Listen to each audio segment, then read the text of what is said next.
होता है जब एक मजबूत और सशक्त सरकार के नेतृत्व में देश आगे बढ़ता है।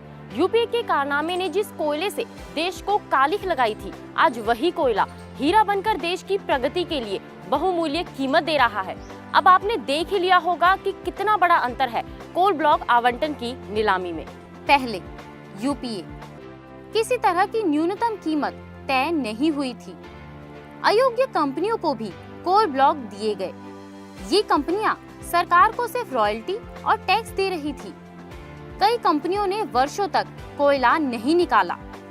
अब हम आपको बताते हैं कि कोल ब्लॉक आवंटन की प्रक्रिया क्या है और ये किस तरह चल रही है। अब एनडीए सबसे पहले टेक्निकल और प्राइस बिड मंगाया जाता है।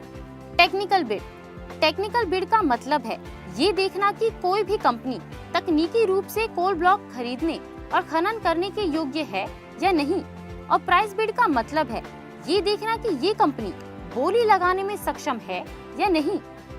बोली लगाने वाली कंपनियों की योग्यता को परखा जाता है। योग्य कंपनियों की बोली से फ्लोर प्राइस तय होता है। फ्लोर प्राइस की सूचना ई ऑक्शन से 36 घंटे पहले ईमेल के जरिए कंपनियों को दी जाती है। तय तारीख को नीलामी एमएसटीसी के पोर्टल पर शुरू हो जाती है। इस नीलामी पर जब भी कोई कंपनी बोली लगाती है तो नीलामी का समय 8 मिनट बढ़ा दिया जाता है।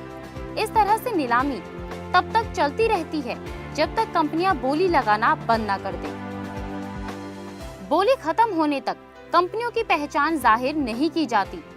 बोली खत्म होने के बाद कोल मिनिस्ट्री की वेबसाइट पर कोल ब्लॉक पाने वाली कंपनी का नाम आ जाता है।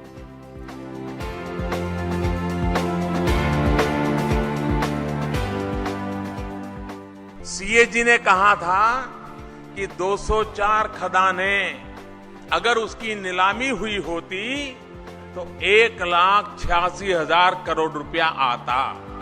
मुझे मालूम नहीं है कितना पहुंचेगा, क्योंकि नीलामी जब होगी तब पता चलेगा, लेकिन मुझे इतना पता है कि सीएजी ने कहा था उससे तो अनेक गुना मिलेगा। ये मेरा पक्का विश्वास है।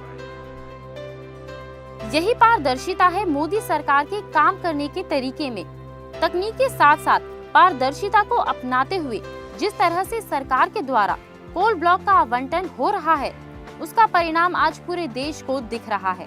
अब देश के कोष में एक बड़ी राशि आने का अनुमान है और इस नई प्रक्रिया से बिजली उपभोक्ताओं को भी फायदा होने वाला है, क्योंकि कोल ब्लॉक में काम शुरू होगा तो बिजली का उत्पादन बढ़ेगा और बिजली ज्यादा उपलब्ध होगी और सस्ते दाम पर सबको उपलब्ध होगी। ये देश मैं लूटने नहीं दूंगा भाइयों। इस देश पर गरीबों का अधिकार है। इस संपत्ति पर गरीबों का अधिकार है।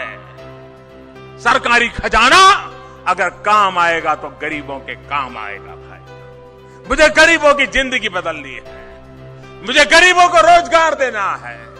मुझे गरीबों के घर में दिया जलाना है, रोशनी पहुंचानी है। मुझे गरीबों के घर में शिक्षा पहुंचानी है।